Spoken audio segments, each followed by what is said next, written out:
എവിടെയെങ്കിലും കീറി പറഞ്ഞ് മുഷിഞ്ഞു പോയ ഒരു ബൈബിൾ കാണുകയാണെങ്കിൽ നിങ്ങൾക്ക് ഒരു കാര്യം ഉറപ്പിക്കാം, അതിൻ്റെ ഉടമ ഒരിക്കലും കീറിപ്പറഞ്ഞ് മുഷിഞ്ഞ ജീവിതം നയിക്കുന്ന ഒരാളായിരിക്കുകയില്ല.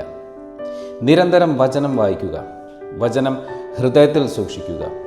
നിന്റെ ജീവിതത്തിലെ എല്ലാ പ്രശ്നങ്ങൾക്കും വചനാടിസ്ഥാനത്തിൽ പരിഹാരമുണ്ട്. ഹെബ്രായർ 4:12 പറയുന്നു, ദൈവത്തിൻ്റെ വചനം സജീവവും ഊർജ്ജസ്വലവുമാണ്, ഇരുതല വാളിനേക്കാൾ മൂർച്ചയേറിയതും ഛേദനയിലും ആത്മാവിലും സന്ധിബന്ധങ്ങളിലും മജ്ജയിലും തുളച്ചു കയറി ഹൃദയത്തിൻ്റെ വിചാരങ്ങളെയും നിയോഗങ്ങളെയും വിവേചിക്കുന്നതുമാണ്. സന്ധിബന്ധങ്ങളിലും മജ്ജയിലും തുളച്ചു കയറാൻ ശക്തിയുള്ളതാണ് വചനം. നിൻ്റെ ശരീരത്തിലെ ചില രോഗങ്ങളെ ഇല്ലായ്മ ചെയ്യാൻ വചനം ശക്തിയുറ്റതാണ്. നിൻ്റെ മനസ്സിൻ്റെ രോഗങ്ങളെ തകർക്കാൻ ഈ വചനത്തിന് കഴിയും.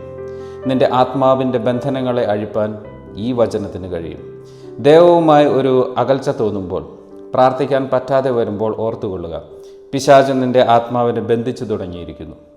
ആ ബന്ധനത്തെ തകർക്കാൻ വചനത്തിന് കഴിയും. വചനം വായിക്കുക, വചനം കേൾക്കുക.